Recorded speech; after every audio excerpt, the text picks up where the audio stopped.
जो है balance sheet. Income statement की हमने बात की थी कि वो आपकी परफॉर्मेंस को इंडिकेट करती है। बैलेंस शीट आपकी कंपनी की पोजीशन को बताती है। कैश फ्लो स्टेटमेंट, कैश का फ्लो मीन पैसे का आना जाना, इसको बताती है। पूरे साल में आपने कितना पैसा इन किया, कितना आउट किया, ये दोनों चीजें बताएं। सही है, इसको हम कैश फ्लो। अच्छा, ये जो कैश फ्लो स्टेटमेंट होती है बेसिकली 3 चीजों में डिवाइड की जाती है। इसके 3 सब पॉइंट्स होते हैं। जैसे हमने बैलेंस शीट की बात की थी, हमने कहा था asset is equal to equity plus liability होती है। पूरी बैलेंस शीट इसके ऊपर रिवॉल्व करती है। सही है। इसी तरह कैश फ्लो स्टेटमेंट की 3 होते हैं। एक ऑपरेटिंग एक्टिविटीज होती है, एक इन्वेस्टमेंट एक्टिविटीज होती है, फाइनेंसिंग एक्टिविटीज होती है। अच्छा जी, जो आपकी इट मींस ये हो गई कैश फ्लो स्टेटमेंट। इसके 3 पार्ट में डिवाइड हुआ है, operating activities, financing activities and investment activities. The word itself says operating activities वो एक्टिविटीज जो आपने एक साल में ऑपरेशंस के साथ कंडक्ट की है। वो पैसा जो इन हुआ है या आउट हुआ है किसी भी ऑपरेशनल एक्टिविटीज को लेकर। सही है, ये आपकी ऑपरेटिंग एक्टिविटीज हो जाएगी। फिर आता है फाइनेंसिंग एक्टिविटीज। फाइनेंस किसको कहते हैं कि आपने किसी से कोई उधार लिया हुआ, ये फाइनेंसिंग के अंदर आता है। किसी भी किस्म का कोई उधार लिया हुआ, वो आपकी फाइनेंसिंग एक्टिविटीज हो गई। आपको अपना ऑपरेशन कंडक्ट करने में किसी से किसी चीज का भी उधार लेना पड़ा या लायबिलिटी वगैरह क्रिएट हुई है, तो वो आपकी फाइनेंसिंग एक्टिविटीज में होगा। फिर आता है इन्वेस्टमेंट एक्टिविटीज। इस एक साल में आपने किसी किस्म की कोई इन्वेस्टमेंट की है या फिर आपने अपने शेयर जो है वो फ्लोट किया और आपने कैश जो है लिया है। दोनों किस्म के, एक होता है कि आप खुद इन्वेस्टमेंट कर रहे हो कहीं पर, तो आपका जो पैसा है वो आउट होगा, आप इन्वेस्टमेंट करोगे आपका पैसा जाएगा। सही है ना। या ये हो सकता है कि आप अपने शेयर मार्केट में फ्लोट कर दो, ये भी इन्वेस्टमेंट है, आपके इन रिटर्न पैसा जनरेट हो जाएगा। ये इसके 3 मेन हेड होता है।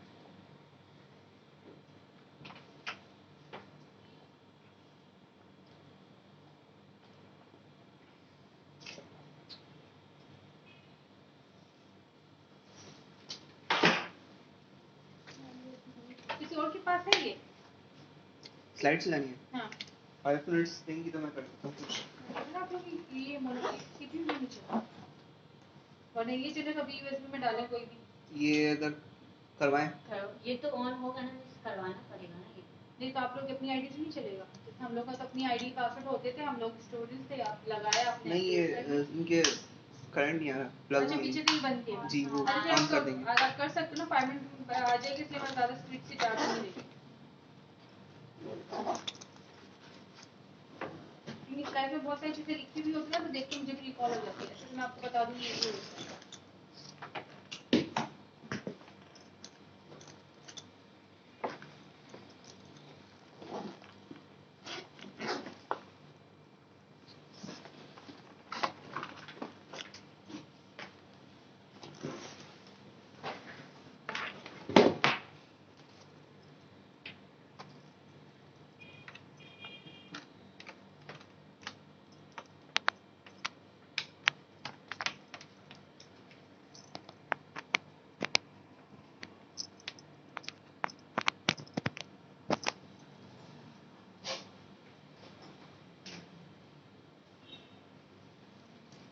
अच्छा, इसमें जो नॉर्मली आपको करना होता है ना, जो मेन होता है, आपको स्टेटमेंट दी जाएगी, आपने आइडेंटिफाई करना होगा कि इसमें कैश इन हुआ है कंपनी में, कैश आउट हुआ है। आप अपने आप एक कंपनी समझो, सोचो आप ये काम कर रहे हो, तो उसमें आपके पॉकेट से पैसा जाएगा या आपके पॉकेट में पैसा आएगा। एक ये चीज आइडेंटिफाई करें। तीसरा, जिस किस्म की वो ट्रांजेक्शन हुई है, वो ऑपरेटिंग है, फाइनेंसिंग है, इन्वेस्टमेंट है। ये 3 चीजें आपको, उसके बाद सिर्फ आपने इंक्लूडिंग करना। अगर आपने ये 2 चीजें आइडेंटिफाई प्रॉपरली कर ली, तो उसके बाद आपके पास कैश फ्लो स्टेटमेंट बनाना बड़ा आसान है। अच्छा, कैश फ्लो स्टेटमेंट 2 किस्म की होती है, direct investment, direct cash flow statement होती है, इनडायरेक्ट कैश फ्लो स्टेटमेंट होती है। वो कंपनी के ऊपर डिपेंड करता है कि वो कौन सी फॉलो करता है।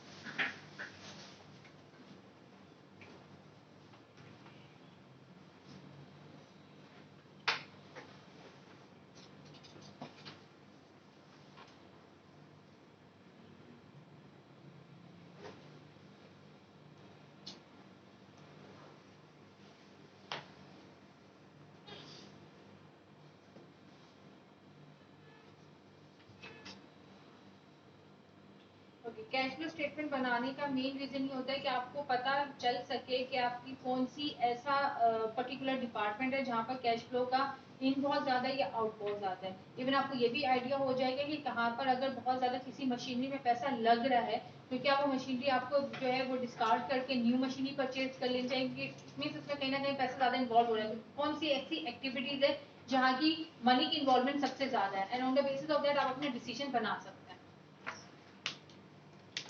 दूसरे कि आपको शॉर्ट टर्म प्लानिंग में बहुत सपोर्ट करता है, क्योंकि हम एक साल की कैश फ्लो बना रहे होते हैं। अच्छा, इसका पिछली कैश फ्लो स्टेटमेंट से कोई रिलेशनशिप नहीं होता। ये बात है कि जो आपका पिछला होता है, अब फॉर एग्जांपल 31 दिसंबर को आपके हाथ में जो पैसे हुए 1 लाख रहते हैं, तो आप उन्हीं पैसों को अगले साल में कैरी फॉरवर्ड करोगे, राइट? तो कैरी फॉरवर्ड जरूर होता है, लेकिन जो एक्टिविटीज है वो आपकी विद इन 1 ईयर की होती है, और जो आप इसमें एंट्रीज करोगे वो विद इन 1 ईयर जो आपने अर्न किया या जो भी आपके स्पेंड किया वो विद इन 1 ईयर का होगा। ऐसा नहीं है कि आप जो है ना 10 साल के लिए जरूर इन्वेस्टमेंट कर लो, लेकिन जो एक साल में invest cash in and out हुआ सिर्फ उसकी आप जो है एंट्री करोगे, ना कि पूरे 10 साल की।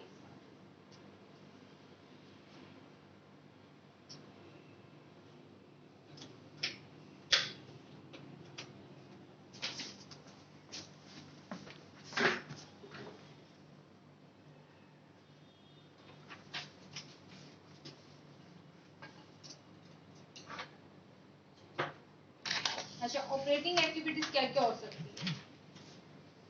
कैश इनफ्लो कैसे हो सकता है? थोड़ा सोचे, कंपनी में कौन सी ऐसी ऑपरेशनल एक्टिविटीज है जिससे पैसा आ सकता है, इनफ्लो आपको मिलेगा? सेल कर रहे हैं।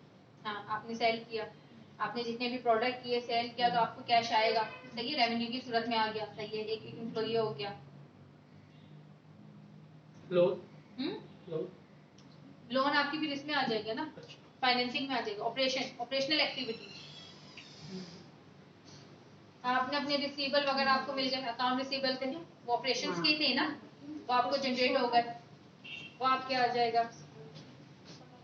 आपका कमीशन फीस, कहीं से भी आपने कोई चीज कमीशन दिया हुआ, तो कोई ऐसी सब्सक्रिप्शन कराई हुई थी या मेंबरशिप ली थी जहाँ से आपको किसी किस्म की कोई फीस आती थी, या लोग आपके मेंबर बनते थे, तो वो आपके पास आ सकते हैं। जैसे यूनिवर्सिटी है, यूनिवर्सिटी में एक तो स्टूडेंट्स आप लोग हैं, आप लोग जो फी डिपॉजिट कर रहे हो वो इनके ऑपरेशनल में आएगा, प्लस ये लोग अगर पब्लिकेशन वगैरह करते हैं, जो रिसर्च रिपोर्ट्स होती है, तो उससे भी पैसे लिए जाते हैं। जो पब्लिश करवाता है वो पैसे पे करता है कि आप मेरा इस जर्नल में पब्लिश करें, तो एक काइंड ऑफ फी है, उससे भी आपकी इनफ्लो होता है।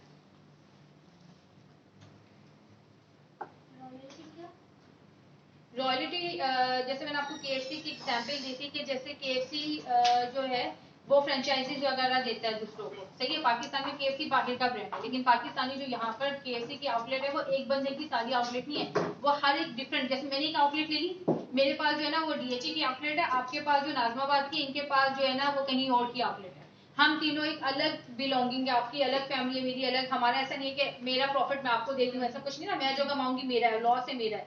बट अल्टीमेट जब हम केएफसी का ब्रांड नेम यूज कर रहे हैं, तो केएफसी ये कहता है कि जब आप मेरा कोई ब्रांड या मेरी आउटलेट आप परचेज कर रहे हो, या फ्रेंचाइजिंग इसको कहते हैं, आप ये कोई काम कर रहे हो, तो आप मुझे अपनी प्रॉफिट का कुछ परसेंटेज जरूर दोगे, सही है। तो वो परसेंटेज प्री डिसाइड होगा। इवन सिर्फ केएफसी नहीं, जितनी भी एमएनसीज होती है वो सिर्फ नाम यूज करके, देखें अगर आप एक लोकल ब्रांड केबीसी वगैरह जो डिफरेंट होते हैं उनके पास जाओगे, वो पहले दिन नहीं चलते, वो अपना नाम क्रिएट करने में सालों लगाते। केएफसी ऐसा है कि कहीं भी पहले दिन भी खोल दो ना, तो लोग आके आ जाते हैं, केएफसी है, उसके लिए वो मेहनत नहीं, तो वो अपनी उस ब्रांड के पैसे लेता है कि भाई मेरा तो ऑलरेडी ब्रांड है, मेरे तो नाम पे बच्चे आएंगे भागे भागे।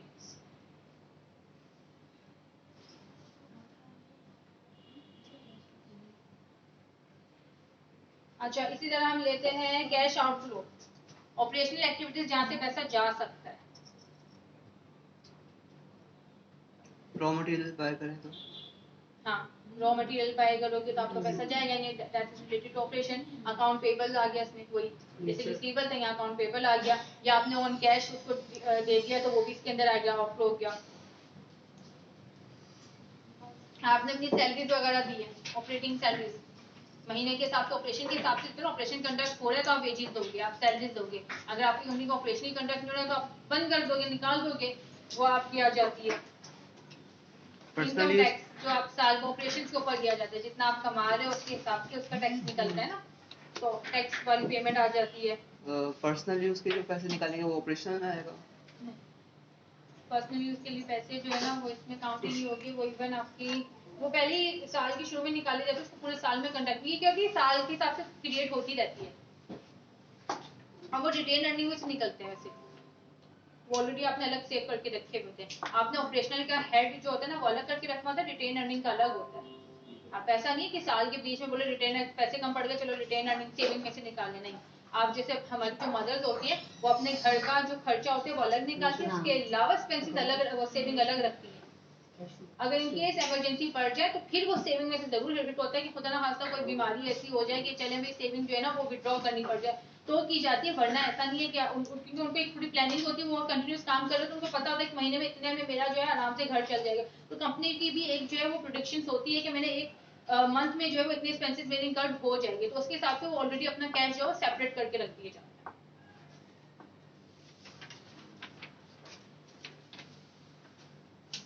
चलिए अब हम आते हैं इन्वेस्टमेंट एक्टिविटीज के ऊपर। इन्वेस्टमेंट एक्टिविटीज वो जो आपने कहीं भी कंपनी ने इन्वेस्टमेंट की है किसी भी किस्म की, या तो आपने अपने कोई शेयर दिए हैं उससे आपने पैसा जनरेट किया है, या आपने खुद कहीं इन्वेस्टमेंट की है। तो अब इसमें ऐसी एक्टिविटीज जहां पर पैसा इनफ्लो हो रहा हो, ऐसी इन्वेस्टमेंट जहां आपने इन्वेस्टमेंट की और आपका पास पैसा आ रहा है, उसकी एग्जाम्पल्स क्या होगी? जैसे बैंक में रखवा दिया, इंटरेस्ट ले रहे हो। हो सकता है सिर्फ आपने बैंक में रख दिया और इंटरेस्ट आप शेयर्स खरीद लिए, शेयर्स ले लिए। अपनी ही कंपनी में आप शेयर खरीद सकते हो, अपनी ही कंपनी के शेयर। अपनी कंपनी का तो फिर तो आप ओनर है, आपके पास ऑलरेडी इसके शेयर है। आपके पास आपकी कंपनी आपकी, लेकिन वो आपका पर्सनल होगा ना। देखिए आपकी कंपनी आपकी है लेकिन आपके नाम पे नहीं है। देखिए जो आप कंपनी के शेयर परचेज करोगे वो आप अपने जो पर्सनल पैसा होगा उसमें से करोगे, कंपनी के पैसे में से थोड़ा ना करोगे। आप जो शेयर कहीं के भी परचेज करो आप अपने पर्सनल पैसा में, अगर आप ओनर बेशक हो तो आपका पर्सनल पैसा उसमें इस्तेमाल होगा, ऐसा नहीं कंपनी के ऑपरेशन में से निकाल के शेयर ले लेता।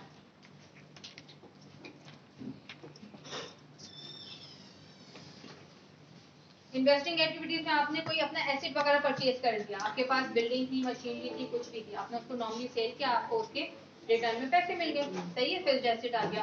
आपने कोई इन्वेस्टमेंट की हुई थी, आपने बॉन्ड्स वगैरह परचेज किए हुए थे, बहुत अरसे के रखे हुए थे एंड यू थिंक कि अब इसमें कोई ज्यादा प्रॉफिट नहीं है, चलो उसको सेल आउट कर लेना, आपका इनफ्लो हो गया इस टाइप का।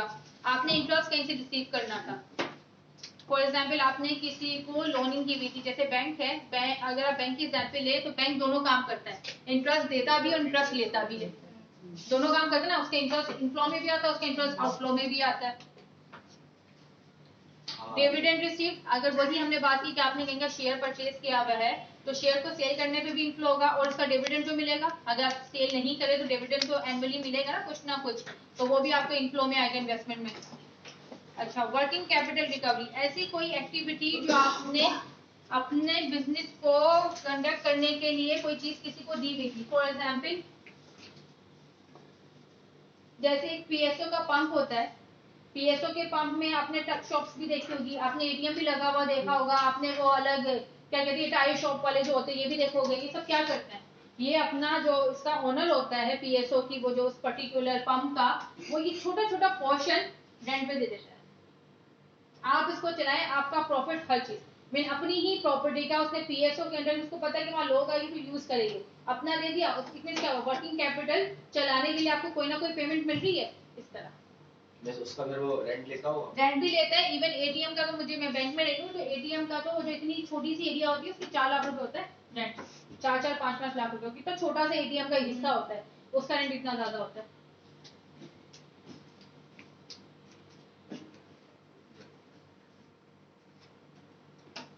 मैं धुंधला हो गया, इसका लेंस खराब हो गया।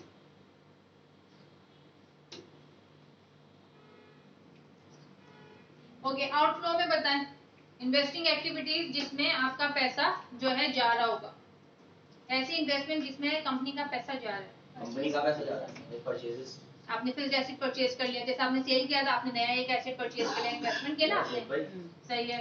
इसी तरह आपने शेयर्स वगैरह परचेज फर्दर कर लिए, आपके साथ कर दो इसको, यार यूएसबी नहीं शो हो रही, दूसरी पोर्ट पे लगाओ। अब शायद होगी, अब लाइव जल रही है।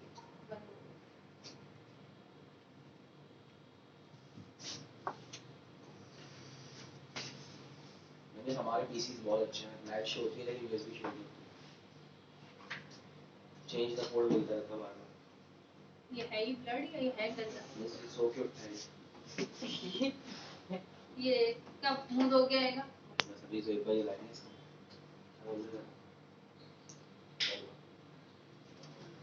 Okay, now move towards the financing activities. ऐसी एक्टिविटीज जो फाइनेंसिंग कंपनी कर सकती है, सोचे क्या क्या हो सकती है।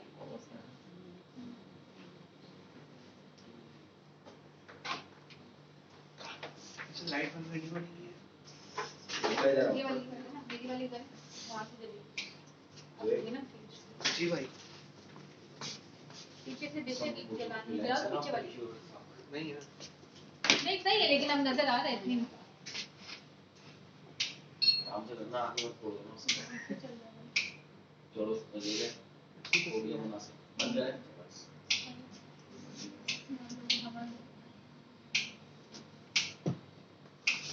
अल्लाह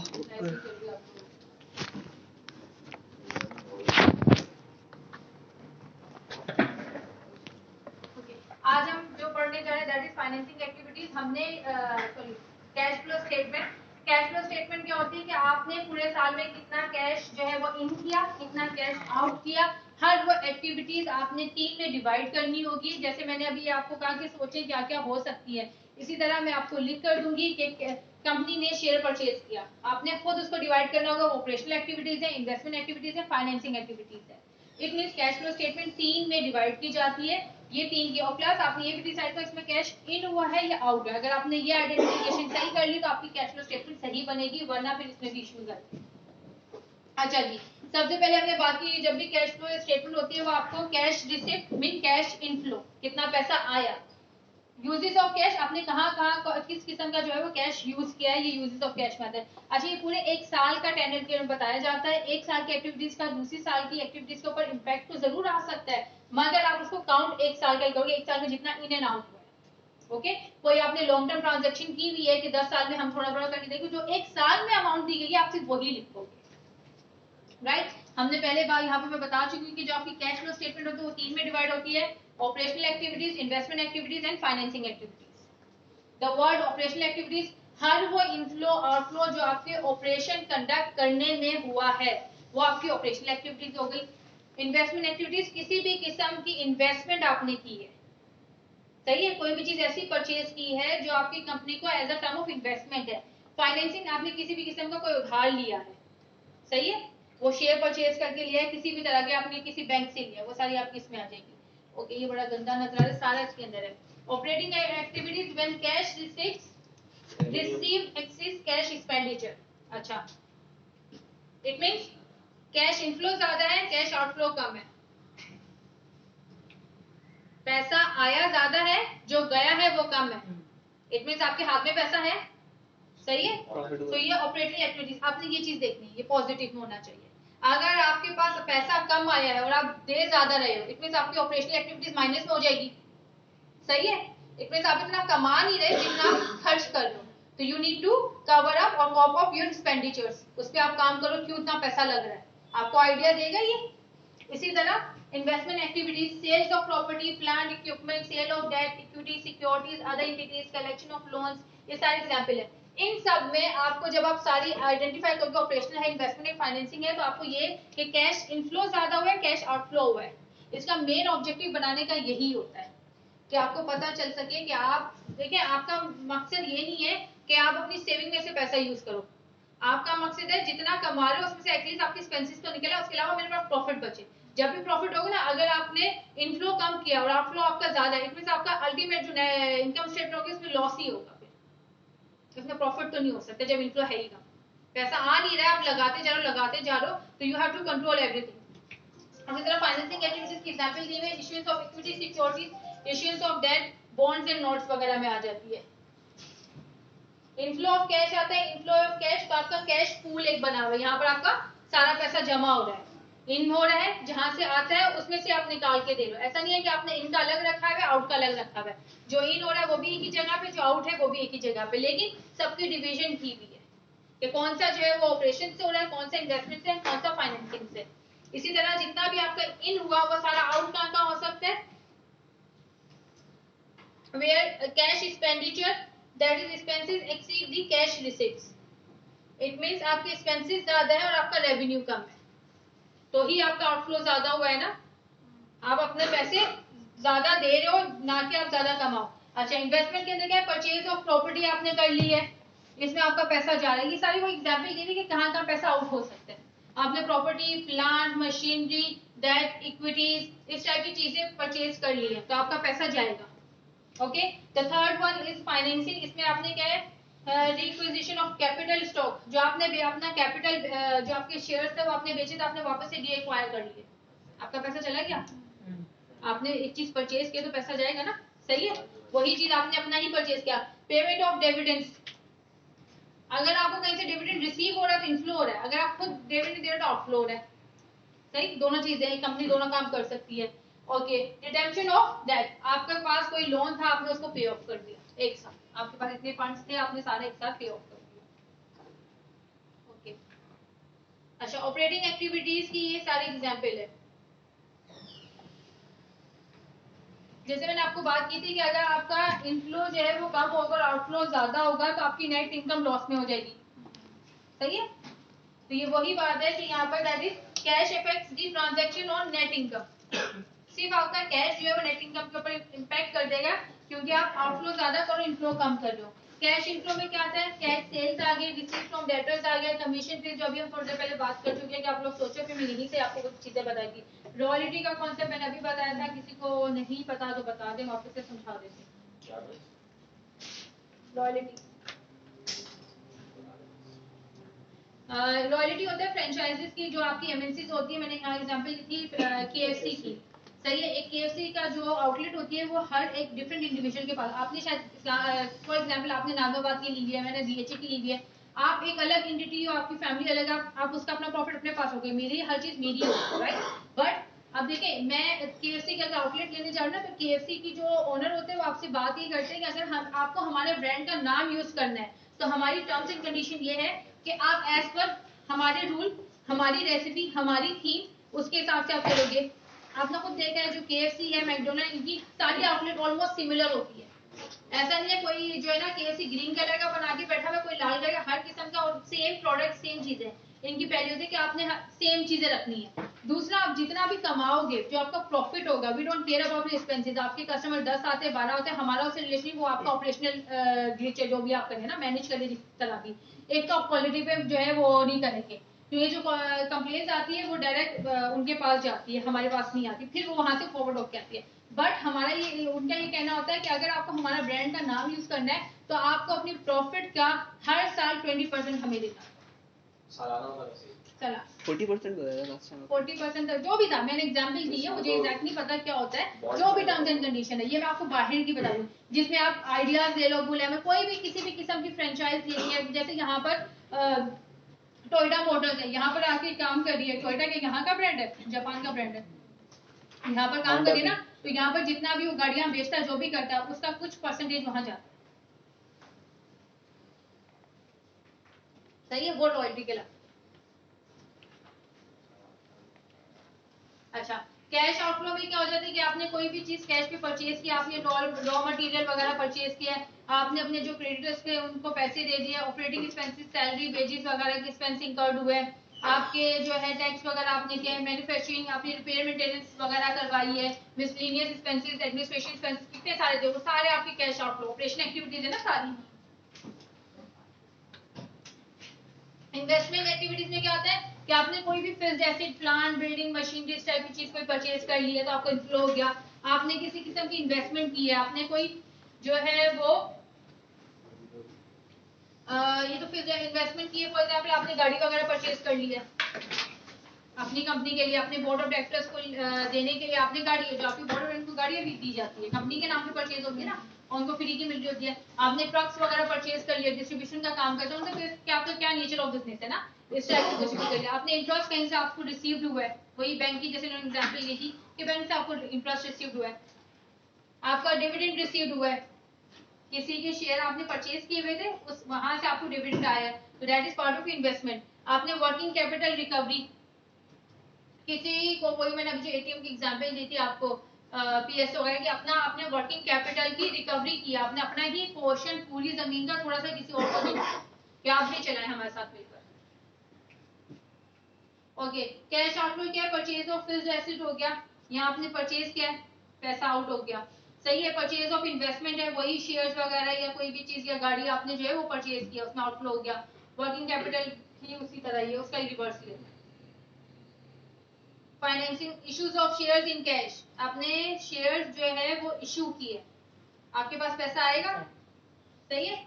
issue of debentures in cash, debentures जो होता है ना, it's a kind of a share, stock होता है बस। इसका और इसका जैसे शेयर्स को हम कहते हैं कि ये शॉर्ट टर्म है, यही कंसिडर करते हैं ना शेयर का वर्ड से कि भाई जल्दी ट्रेडिंग हो रही है। डिबेंचर में थोड़े लेट ट्रेडिंग होती है, सिर्फ और सिर्फ टाइम का डिफरेंस है, वरना आप इसको शेयर की ही कंसिडरेशन मिलेगी। जैसे शेयर जो है वो ट्रेडिंग करता है, ये डिबेंचर भी इसी तरह ट्रेडिंग करते हैं, बस टाइम इन शेयर्स नहीं होते, डिफरेंट होते हैं। आप शेयर बोल दो, स्टॉक बोल दो, बॉन्ड्स बोल दो, इन सबका जो है ना जो ट्रेडिंग का मटेरियल सेम होता है, नेचर सेम होता है कि आपने लिया, कुछ अर्से रखा, प्राइसेस ज्यादा हुई, आपने बेच दिया। इस तरह सिर्फ टाइम का इनका टाइम पीरियड होता है, कुछ जो होता है वो 1 साल के लिए होता है, कुछ फॉरेन होता है, तो टाइम की वजह से इसके डिफरेंट डिफरेंट नाम है, सही। अच्छा जी, proceeds of long term borrowing, आपने कोई लॉन्ग टर्म बोरिंग की है, उसकी प्रोसीड्स आपको आया है, किसी ने आपसे परचेजिंग की है। फॉर एग्जाम्पल बैंक हो गया, आपसे कोई लोन ले रहा है, इंटरेस्ट और प्रिंसिपल हर महीने देता जाएगा ना वो, सही है। तो आपकी फाइनेंसिंग होगी। जब आप बैंक जो होता है किसी को देता है फाइनेंसिंग करता है, बैंक ये कहते हैं ना मैंने फाइनेंस किया है किसी को, इट मींस मैंने किसी को लोन दिया है, लोन उसकी टाइम में फाइनेंसिंग होती है। इसी का कैश आउटफ्लो आता है, पेमेंट ऑफ लोन्स, आपने कहीं से लोन लिया हुआ था एज अ कंपनी, आपने दे दिया, सही है। रिडेम्पशन ऑफ प्रेफरेंस शेयर्स आ गया, प्रेफरेंस शेयर्स प्रिफर्ड स्टॉक की हमने बात की थी, यस टीचर। रिमेंबर, वो बंदे को पैसे देने की बारी आ गई, हम देंगे, वो हमें देगा, हम देंगे उसको, उसने हमारा शेयर उसने परचेज हमारा किया, हम प्रॉफिट दे रहे हैं या वो शेयर वापस रिडेम्पशन, रिडेम्पशन का वर्ड मतलब होता है वापस ले लेना, रिडेम करना, खत्म करना। वो प्रिफर्ड स्टॉक छोड़ के जा रहा है, वो जो प्रिफर्ड स्टॉक होल्डर था वो कह रहा है कि अपना स्टॉक लो, I don't want to go further, तो हम उसे वापस से रीपरचेज कर रहे हैं, सही है। ये वो payment of dividends, being company आप उसको डिविडेंड पे कर रहे हो। इंटरेस्ट पेड, आपने खुद लोन लिया था, उसको इंटरेस्ट एंड प्रिंसिपल दोनों दोगे। फिर आता है repayment of finances, lease liability वगैरह, लीजिंग की हुई आपने, लीजिंग का कॉन्सेप्ट पता है, जो गाड़ियों पे सुना होगा, गाड़ी लीज पे लेता है, जमीनें भी मिसलीज लीज पे होती है, इसी तरह वो 100 इयर्स के। इसमें ये होता है कि जो टाइटल ऑफ ओनरशिप होता है ना आपके नाम पे नहीं होता, सही है। आप जो है ना, आप ये समझ लो कि आपने 100 इयर्स के लिए उसको यूज करने के लिए आप उसको इंटरेस्ट भी दे रहे हो, प्रिंसिपल सब कुछ दे रहे हो, लेकिन 100 इयर्स बाद भी वो आपकी जमीन नहीं बनेगी कभी, वो उसी बंदे की रहेगी जिसकी लीज में ही होता है। इसकी बेस्ट एग्जांपल लीज की बताऊं, आपने विलिश सुना है, ये डीएचए में जो सॉल्वेंट पेपर था, ये डीएचए के जो है, ये जो पूरा आपका क्लिफ्टन का एरिया है, ये पूरा डीएचए के अंडर आता है। ये इसने कोई मैंने सुना था 100 या मे बी समथिंग इयर्स की इसने लीज ली हुई थी डीएचए से।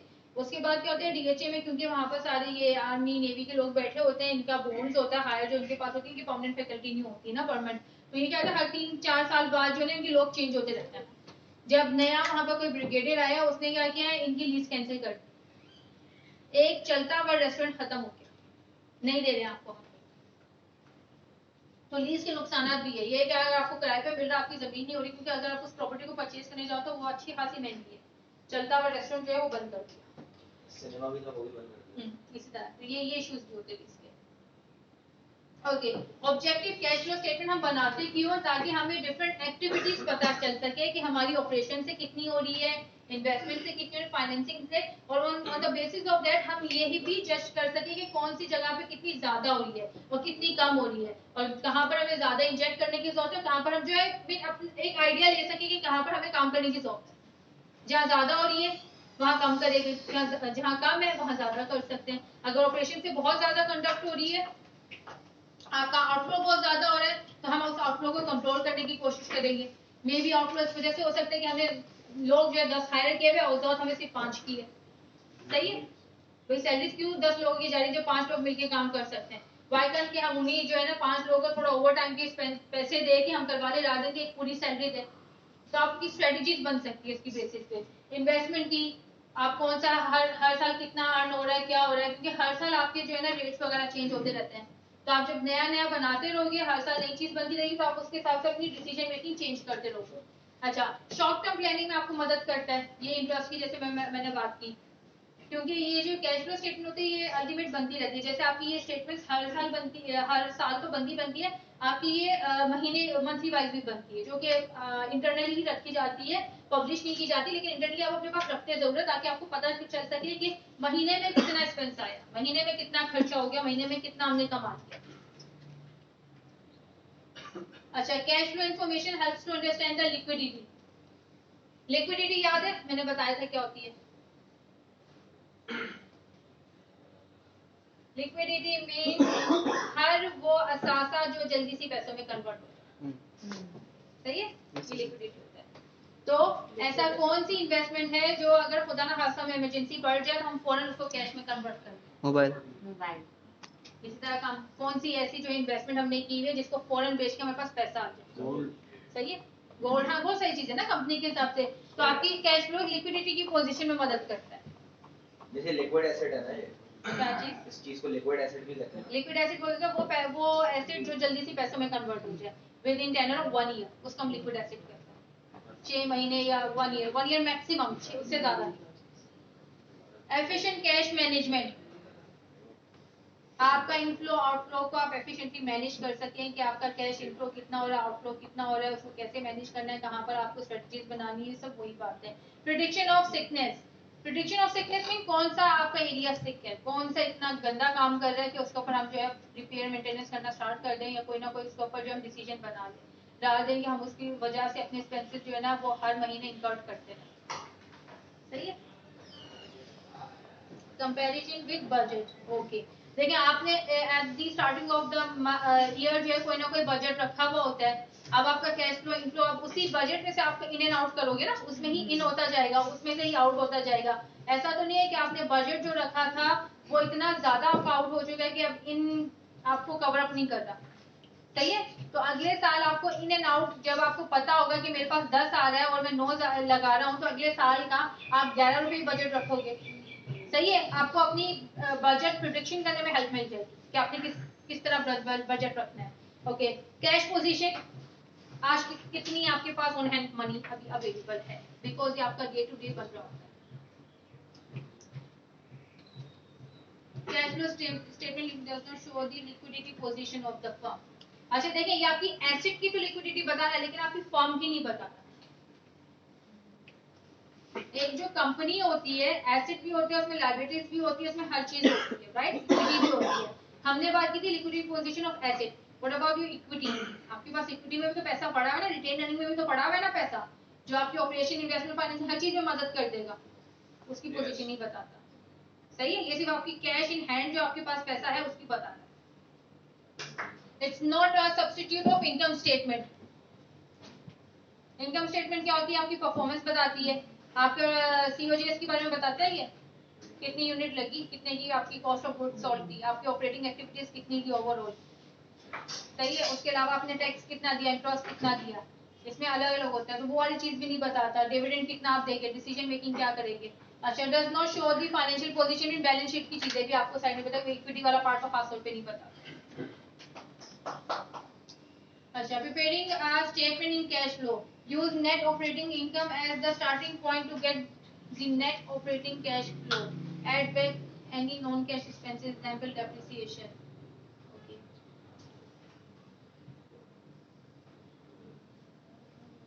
अच्छा देखिए, इसकी जब हम बनाना स्टार्ट करना फिर ये आपको ज्यादा अच्छा समझ में आएगा। इसकी स्टेटमेंट में आपको कैटेगराइज करना, आपके पास जो बिगनिंग बैलेंस होता है वो आता है। सही है। उसके बाद आप इसमें सारी अपनी जो है ऑपरेटिंग एक्टिविटीज, वो इन कितना हुआ, आउट कितना हुआ, वो सब लिखते हैं। फिर इस तरह इन्वेस्टमेंट की हेडिंग डालते हैं, इन एंड आउट दोनों लिखते हैं। फिर ऑपरेशन की डालते हैं, इन एंड आउट दोनों लिखते हैं। फिर इसमें से जितना भी डेप्रिसिएशन होता है, हर साल की डेप्रिसिएशन होती है ना, उसका माइनस करते हैं। सही है, वो भी माइनस किया जाता है। ये जब आप करोगे ना, ये जब रियल एग्जाम्पल दोगे, ये बेसिकली उस वक्त समझ में आएगा। अभी मैं आपको ऑलरेडी समझाने से आपने एक दफा भी कैश फ्लो स्टेटमेंट देखी नहीं है। देन आपके पास net operating cash flow, net mean जो भी आपकी ऑपरेशन की एक्टिविटीज है ना, उसमें से आपने डेप्रिसिएशन को माइनस करना, बस यही कहना है। सही है। अगर आप कह रहे हो कि हमने जो है वो प्लांट एंड मशीनरी यूज की है, उसमें से हमारा इतना यूजेज हुआ है, तो उसकी यूजेज में आपका outflow in form of depreciation भी तो हुआ है ना, एक साल में वो डेप्रिशिएट हुई है ना, तो वो चीज आप ऑपरेशन में माइनस करो, बस ये चीज कहना है। जब आप करोगे आपको ज्यादा अच्छा समझ में आएगा। डेप्रिसिएशन का अंदाजा कैसे लगाते हैं? जैसे कोई मशीनरी हमने एक साल यूज करी तो उसकी डेप्रिसिएशन कैसे अंदाजा लगाएंगे उसका? उसके पूरे मेथड होते हैं, स्ट्रेट लाइन मेथड होता है, डबल डिक्लाइनिंग मेथड होता है और डिफरेंट और होते हैं जो हम पढ़ेंगे। आई थिंक आपने स्ट्रेट लाइन पढ़ा भी है शायद, इसलिए मुझे कहा था कि आपको सिर्फ स्ट्रेट लाइन पढ़ा देंगे। ये है ना डेप्रिसिएशन का एक मेथड पढ़ा है, स्ट्रेट लाइन मेथड। इसका अलग एक पूरी जो क्लास है, पूरा फॉर्मूला होता है, इसके डिफरेंट मेथड्स होते हैं। कंपनी के ऊपर डिपेंड करता है कि वो कौन सा मेथड एज पर रूल है वो लेना चाहती है। वो हर चीज की डेप्रिसिएशन जो है निकाल के रखता है, उसका पूरा टेबल बनता है, स्केड्यूल बनता है। अमोर्टाइजेशन, डेप्रिसिएशन सबकी अलग अलग कैलकुलेशन है। इन्वेंट्री, सीओजीएस सबकी अलग अलग। ऐसा कुछ पढ़ा है, एक स्ट्रेट लाइन का फॉर्मूला पढ़ा है, y is equal to mx plus नहीं वो स्ट्रेट लाइन नहीं है, वो मेथड सैलवेज वैल्यू माइनस करके cost minus salary value divide by number of lives. बस कुछ बोला, पता नहीं क्या पढ़ा फिर आपने।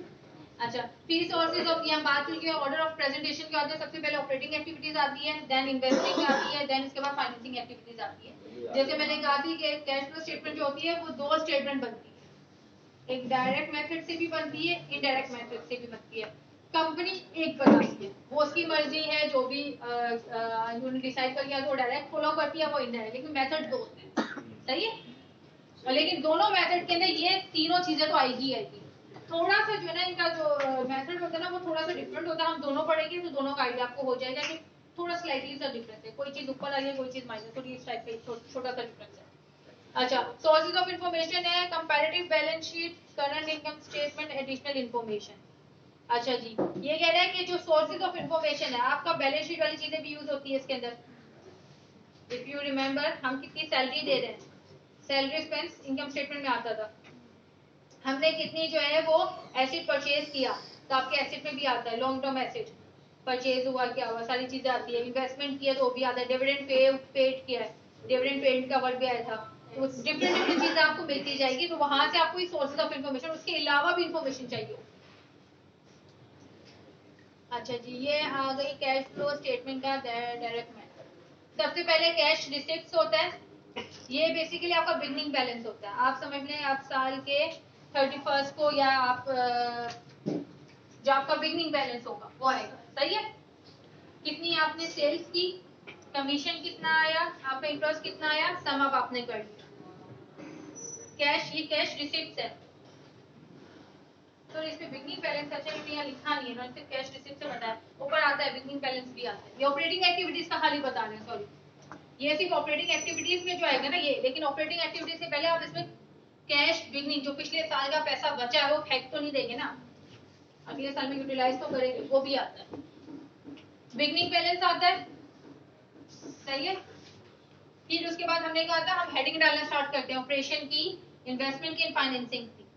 तो अब हम ऑपरेशन की हेडिंग डाली, उसमें कैश रिसीव, इनफ्लो, सारे इनफ्लो लिख लिए, फिर ये सारे आउटफ्लो लिख लिए। ये सारे इनफ्लो है, सेल्स, कमीशन, इंटरेस्ट, सही है। सबका सम अप किया, कैश पेमेंट की हेडिंग डाली, सारे जितने भी आपके आउटफ्लो थे सारे डाले। इनफ्लो में से आउटफ्लो को माइनस किया, आपके पास नेट ऑपरेटिंग आ गया। ये जो वर्ड है ना कैश रिसीप्ट्स, पैसा इनफ्लो है, इनफ्लो।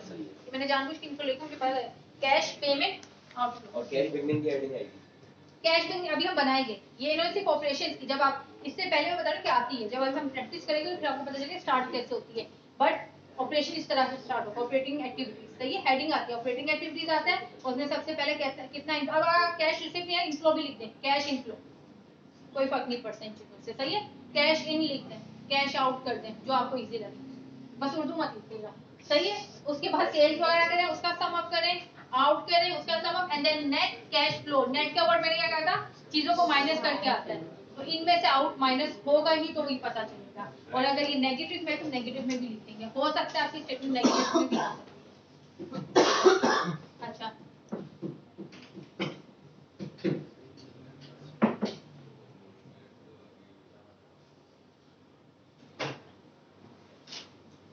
अच्छा ये अब इन्होंने वो था डायरेक्ट मेथड, सही है। अब ये आ गया वही ऑपरेटिंग एक्टिविटीज जो है, इसमें इनडायरेक्ट मेथड आ गया। इसमें नेट प्रॉफिट आफ्टर टैक्स, ये क्या हुआ, इसमें लास्ट ना दे, इसमें पहले आ नहीं, वो तो कैश बिगनिंग था जो मैंने कहा था, जो इसमें भी आएगा कैश बिगनिंग तो आएगा ही आएगा। इसमें देखें कहाँ गया हमारा cash receipt, depreciation, loss of जैसे loss of operating activities, working आ गया, ट्रेड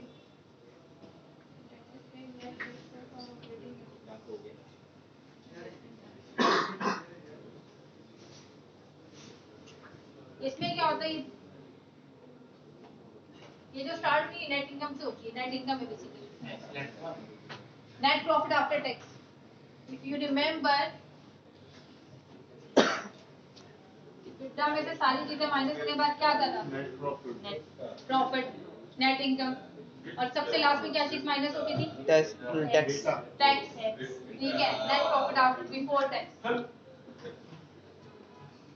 मींस ये आपका ईबीटी, ये ईबीटी की फिगर आती है, नेट इनकम की नहीं आती बिफोर टैक्स से, ईबीटी यहाँ पर है, सही है।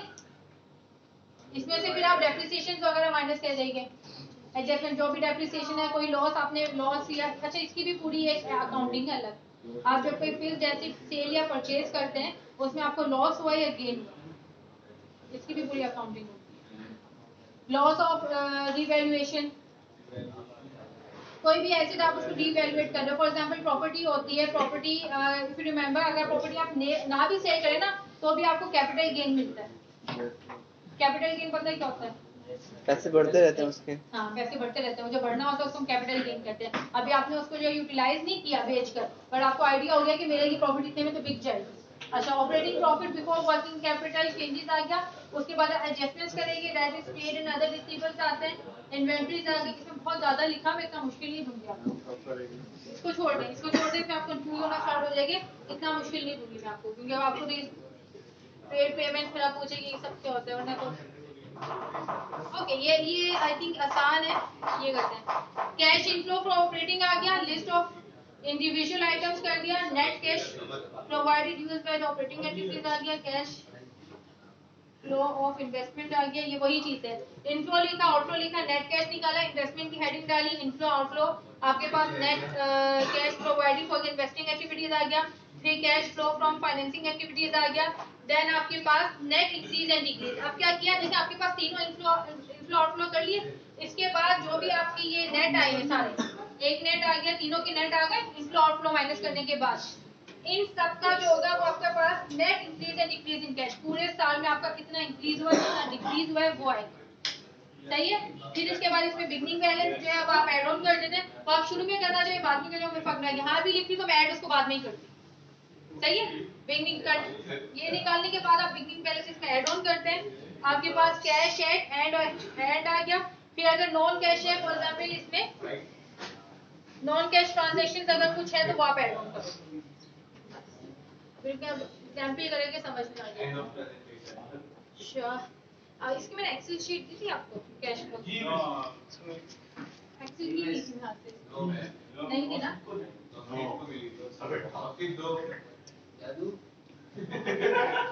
ನೋಡಿಚು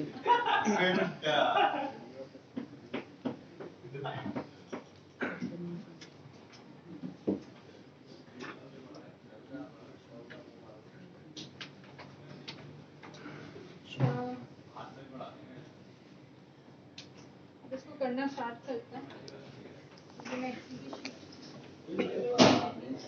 इसको आप एक काम करें, इसको लिखना स्टार्ट कर दें, ये मैं आपको कैश फ्लो स्टेटमेंट बता रही हूँ।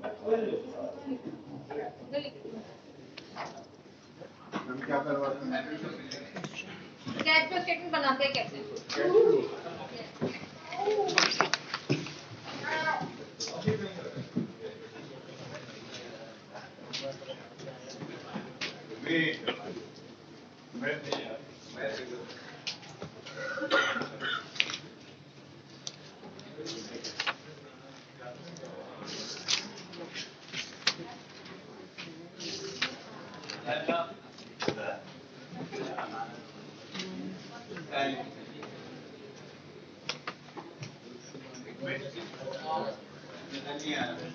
क्या मैं बोलती जाऊँ आप लिखते हैं, इंटरेस्ट पेड लिखे, इंटरेस्ट पेड अभी बता रही हूँ, मैं बोलती जा रही हूँ लिखते जा, मैं यहाँ भी कर दूँ। सही है? करना कैसे है? 1 2 3 करके हाँ, या एंट्री करना एंट्रीज की बस लिखते जाए लाइन पे और आगे जगह छोड़ दीजिएगा। आगे आप इसी तरह से हमने बैलेंस शीट की कैपिटलाइजेशन की थी ना कि इनकम है या क्या है, उसके आगे लिखते जा रहे थे, तो इतनी जगह छोड़ दीजिए ताकि आप आगे जो है इसकी कैपिटलाइजेशन कर सकें। सही है? ये कहाँ की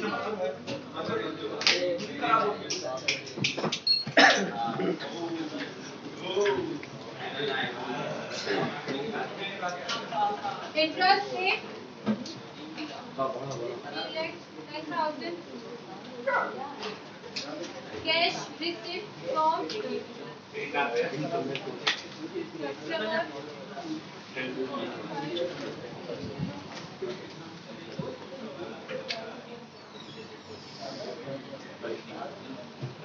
purchase of plant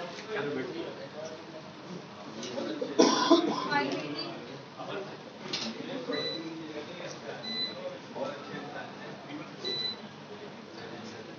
cash paid to supplier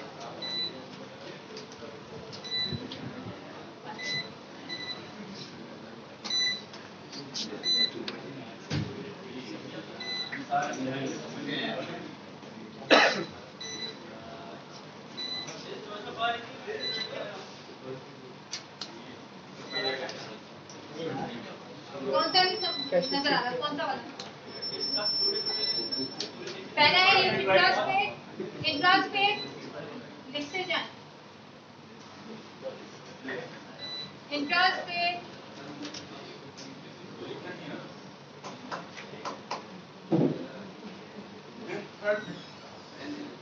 purchase of plant, third is purchase of plant, fourth is cash paid to supplier, fifth is dividend paid,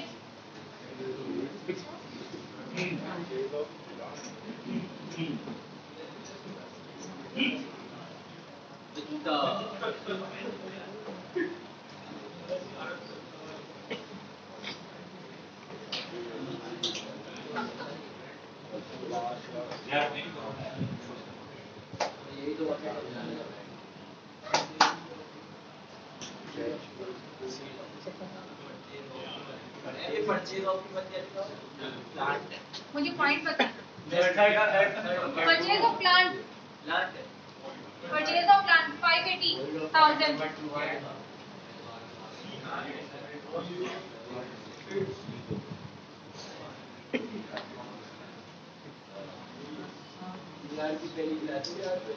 yes ये जो कैश जो है कैश पेड टू सप्लायर ये 2 करोड़ 98 लाख है। yes,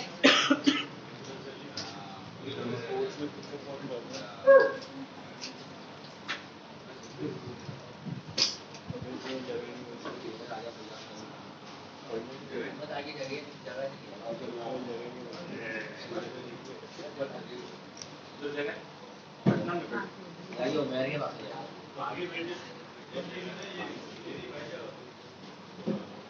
हाँ मेरा नाम से बात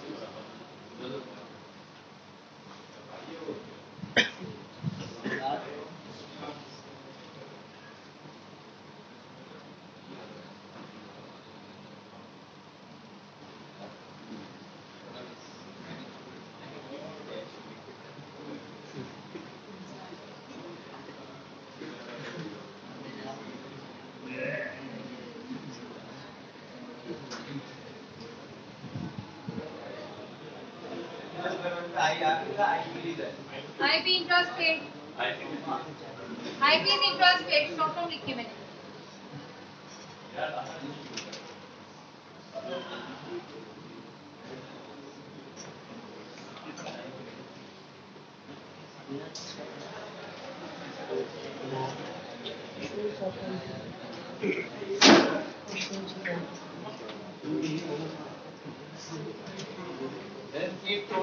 Proceed of issuance of long-term debt.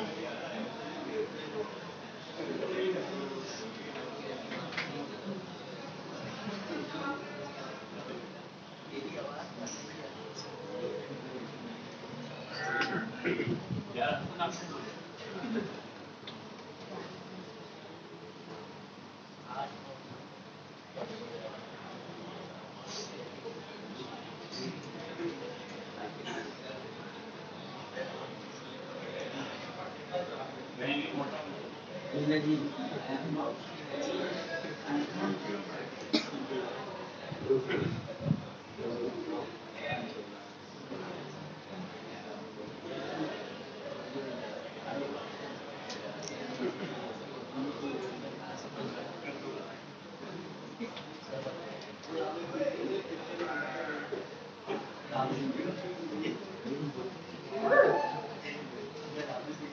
ये मैंने एक्सेल शीट करके आप लोगों को सेंड कर दूंगी, इसमें सारा सॉर्ट किया हुआ है, पूरा क्वेश्चन भी लिखा हुआ है। सही है?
Net income 2 million, that is 2 and then 6 zeros आते हैं। सही है? 14 जो डेप्रिसिएशन एंड अमोर्टाइजेशन 30,000। वैसे हमने कैश ग्रेनेड लिखा हुआ है 11 income tax paid 9 cash generate या कैश ग्रेनेड अमाउंट है 17 लाख 17 लाख। कैश जनरेटेड, आप 9 की बात कर रहे थे ना? 9 cash generated from operation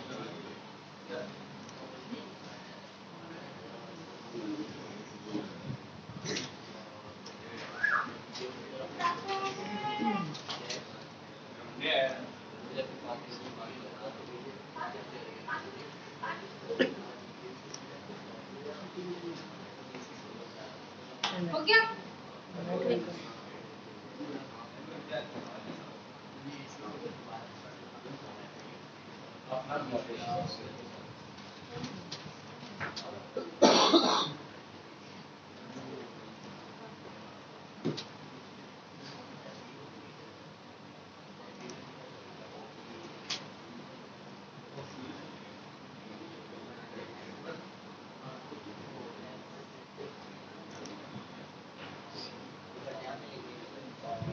with the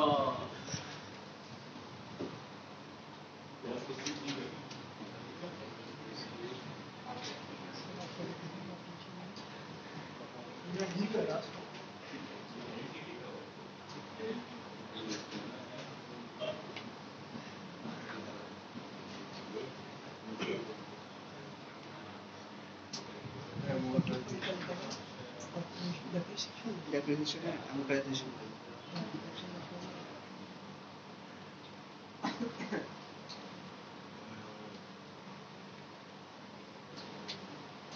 हो गया? वैसे एनआई क्या है नेट इनकम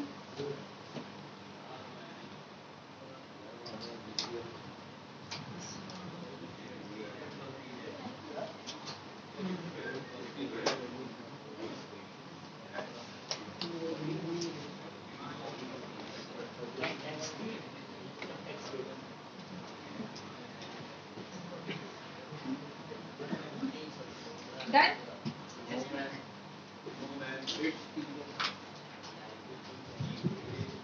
अच्छा देखिए, इसको भी करने का सबसे इजी तरीका ये कि मैंने कहा कि आपने फिर डिवीजन करनी है कि कौन सी इन्वेस्टमेंट है, कौन सी ऑपरेशन है, कौन सी फाइनेंसिंग है।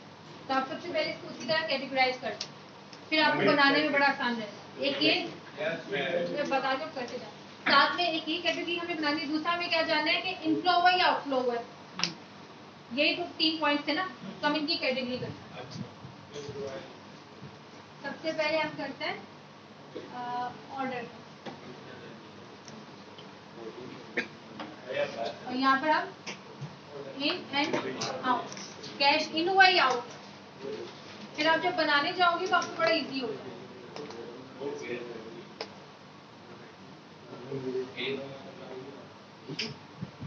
नीचे में तो क्या करें, नंबर डाल दें। हाँ, नंबर डाल दें नीचे। 1 का ये है, सेकंड है, वरना मैं एक्सेल की फाइल वैसे ही भेजूंगी तो पूरा सॉल्व है। आपको आगे करने का ओके। सबसे पहले इंटरेस्ट पेड बताएं कौन सा होगा? पहले मुझे ऑर्डर बताएं, इन्वेस्टमेंट है, ऑपरेशन है या फाइनेंसिंग है? ऑपरेशन है। Interest paid operation, operational activity है, इन्वेस्टमेंट एक्टिविटी है या फिर फाइनेंसिंग एक्टिविटी है?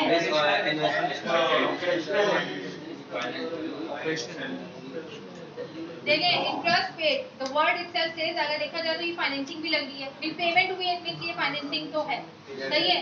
हम ये कह सकते हैं ये ऑपरेशंस के ऊपर भी है।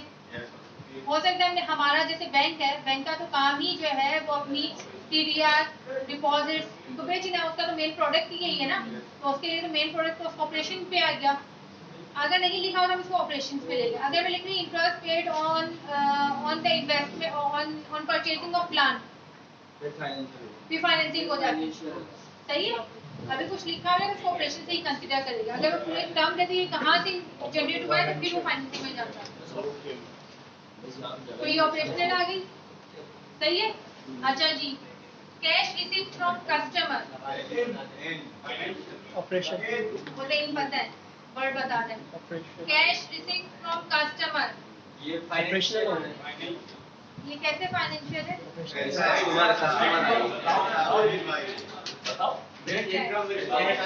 ये सो क्या है? गुरु भैया ने जो है वो आपने कस्टमर से पैसा आपको मिला, तो कस्टमर आपका कौन है? ऑपरेशन नहीं होगा, आपने कोई चीज बेची है उसका मिला होगा, तो ये ऑपरेशन में आएगा।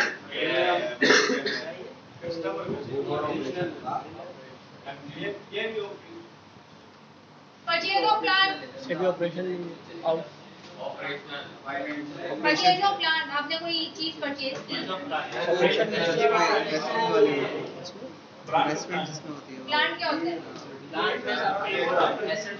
बिल्डिंग, कोई बिल्डिंग परचेज की है, इन्वेस्टमेंट की है ना हमने। कैपिटल लिया फाइनेंस हुआ, फाइनेंशियल हुआ, नहीं ऑपरेशन ही हुआ, इन्वेस्टमेंट होता है। इन्वेस्टमेंट हुआ सही आपने इन्वेस्टमेंट होगा। देखिए इन्वेस्टमेंट जो होती है ना वो लॉन्ग टर्म होती है। जब भी आप बिल्डिंग प्लांट की परचेज की बात करते हो तो इससे पता चलता है कि लॉन्ग टर्म इन्वेस्टमेंट है, तो आप इसको ऑपरेशन तक पार्ट नहीं बनाएंगे। परचेज ऑफ रॉ मटेरियल लिखा होता वो ऑपरेशन वो ऑपरेशनल में आ जाता, सही है। Cash paid to supplier, operation, to supplier, supplier जो ऑपरेशनल में कैश पेड, हमने अपने सप्लायर्स को पैसा दिया, ऑपरेशन, ऑपरेशनल।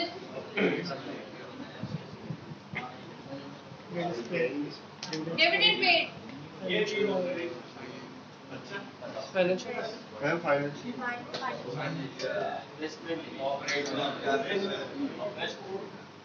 ऑपरेशन डिविडेंड किसके ऊपर दिया जाता है? शेयर के ऊपर।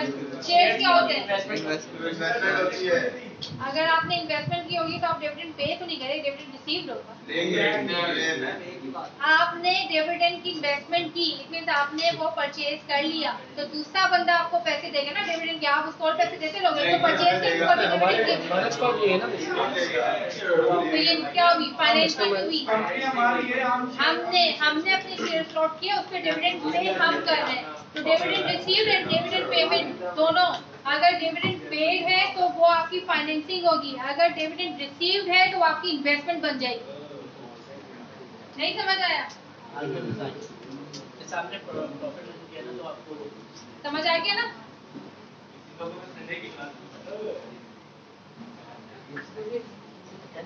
Proceed from issuance of long-term debt. Proceed from issuance of long-term debt. कोई लॉन्ग टर्म कर्जा आपने दिया था, उसके बिहाफ पे आपको पैसा प्रोसीड मिला है, सही है? कोई लॉन्ग टर्म इन्वेस्टमेंट की थी या कोई डेट कोई कर्जा दिया था, इन्वेस्टमेंट ले कर्जा दिया था, उसके इन रिस्पॉन्स आपको पैसा मिला है।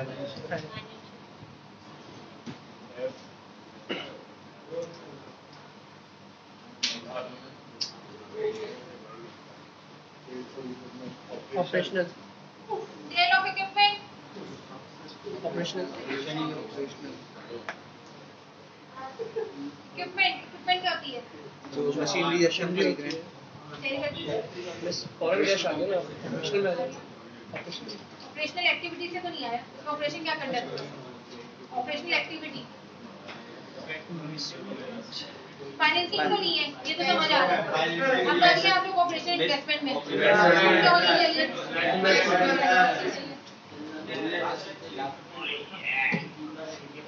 Cash paid to employees, cash paid to employees, आपने अपने एम्प्लॉइज को पैसा दिया।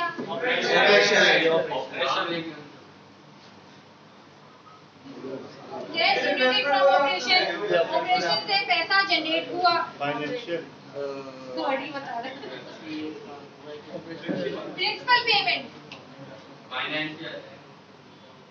प्रिंसिपल पेमेंट, इन्वेस्टमेंट हो सकता है फाइनेंशियल लिक्विडिटी वाले कौन है? जीनियस, कौन इतनी जीनियस है लिक्विडिटी जो वर्ड कहता है?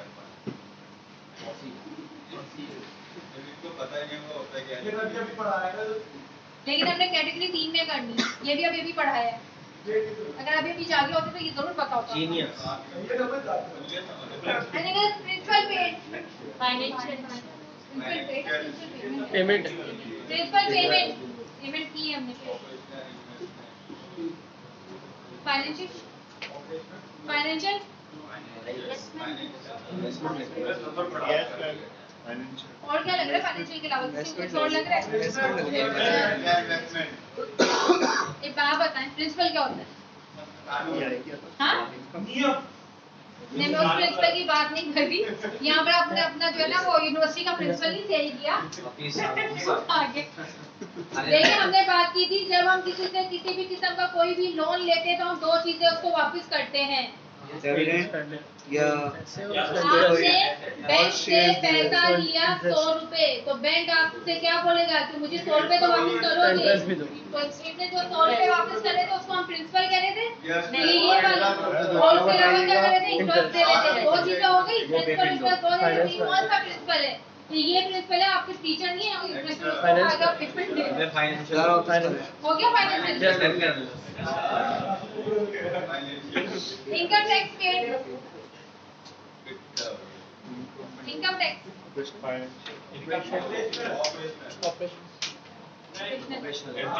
टैक्स ऑपरेशन के ऊपर दिया जाता है। जितना आपने सीधे सेल किया उसके ऊपर टैक्स होगा ना।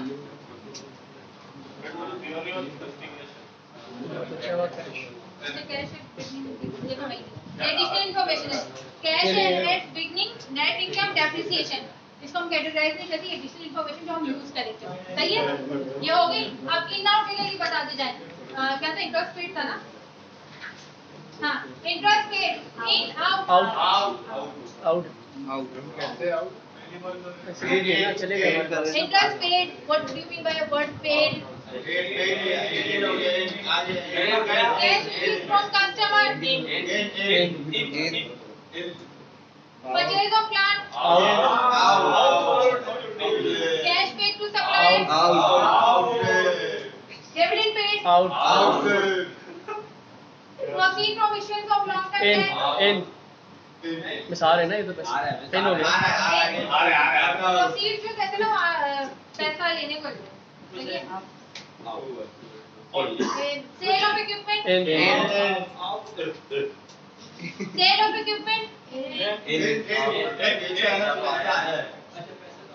Cash paid to employees, cash generated from operation, इन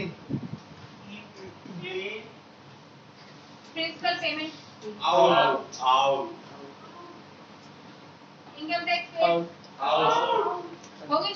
बताना अच्छा, इसका भी सेम प्रोसेस होता है। आपने मिडिल में जो है ABC company cash flow statement for the period of 31 दिसंबर 2020, उसके बाद कैश एट द बिगनिंग जो आपका पिछले साल का 2019 का पड़ा हुआ था दिसंबर का, वो हमने एज इट इज लिखा। इसका आप शुरू में भी लिख सकते हो, इसको आप लास्ट में जब तीनों की तीनों का डिवाइड करने के बाद जो भी आपके net income cash flow increase and decrease आता है उसके बाद भी लिख सकते हो। सही है, तो ये आप कभी भी लिख सकते हो, इसको फर्क नहीं पड़ता।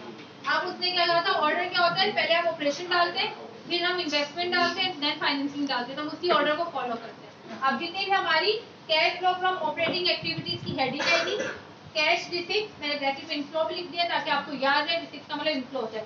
अब जितने भी कैश ऑपरेशनल एक्टिविटी से इनफ्लो होंगे तो वो सारे यहाँ लिखेंगे, फिर कैश आउटफ्लो लिखेंगे, जितने आउटफ्लो में वो लिखेंगे, देन नेट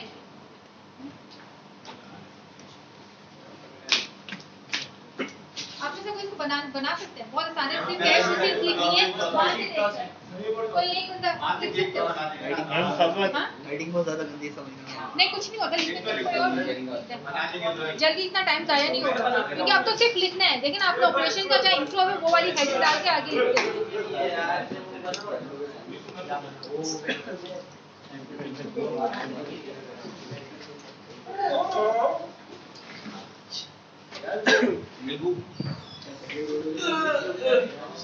इन वाली सारी लिख देंगे, जो इन वाली सारी आ जाएंगी ना इसमें, इस पे आई लिखा हुआ है इस साइड, आई ओ वाले हैं ना, उधर उधर आई जिस पे लिखा हुआ है वो सारी आएंगी।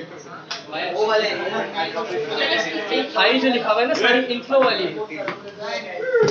ये देख इस साइड पे, राइट हैंड साइड पे देख, आई जो लिखा हुआ है सारी इनफ्लो। आप लोग खुद भी कर सकते हैं, रजिस्टर में लिखना स्टार्ट करते हैं, जितने भी कैश रिसीप्ट हैं इनफ्लो को देखते जाएं, लिखते जाएं। ये आपने 55 मिनट का नाम लिख दिया, कैश रिसीप्ट फ्रॉम कस्टमर।